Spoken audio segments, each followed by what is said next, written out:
Hello, my name is Brian Lugo, and today I'm going to be talking about empathetic listening, a theory that was first introduced to us in Chapter 5.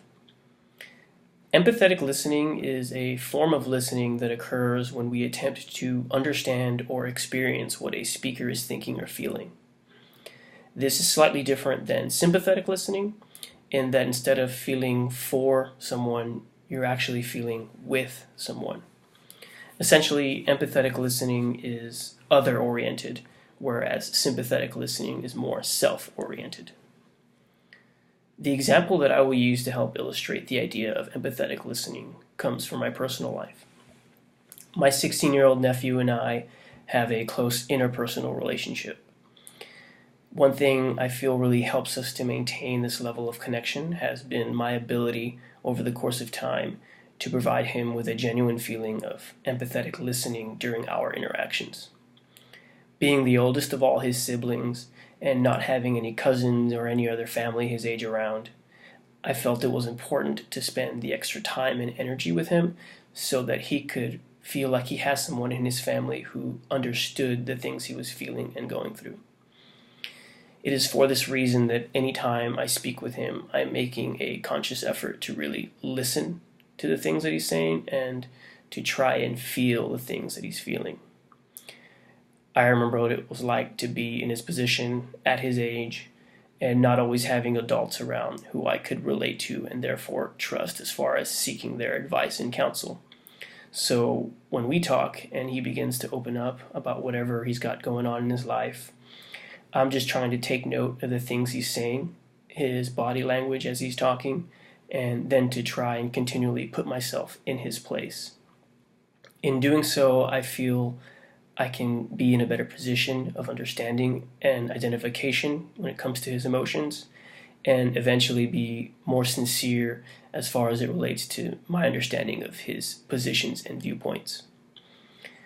My inference is that this has been rather helpful because we've reached a point in our relationship where he feels comfortable and safe when talking with me, and therefore can be more open and honest about what may be going through his mind, and know that I won't immediately jump to judging him. I have learned that this is key when speaking to teenagers, especially those who you may be mentoring, because the moment that they think that they're being judged or that their opinions don't matter, they will stop listening to you altogether. By speaking to them in a way that is more relatable, I think it becomes easier for them to really believe in any advice you may have and therefore ultimately earn their respect. Now, these ideas can, and in my opinion should, be transferred to almost any interaction that we have with other people.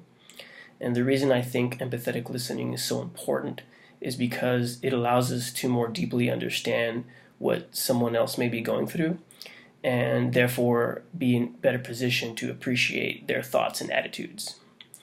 In today's society and political climate, there seems to be a great deal of emphasis on what you believe, but not necessarily why you've come to believe it. By engaging in more empathetic listening, we may allow ourselves to push through our own biases and preconceived judgments and ultimately find more ways to agree on things rather than fight over who may or may not be right. In conclusion, I hope to continue to grow my communication skills more and each day become better at communicating and listening. As the author of our book has stated over and over, the better we can all become at communicating, the more we can begin to understand ourselves and others. We have so much to gain when we allow ourselves the humility to learn from new experiences and circumstances. So it is my personal goal to implore as many people as I can to join in this way of thinking. In closing, I would just like to say thank you for taking the time to listen to my presentation, and good luck to everyone on the upcoming exam. Thank you.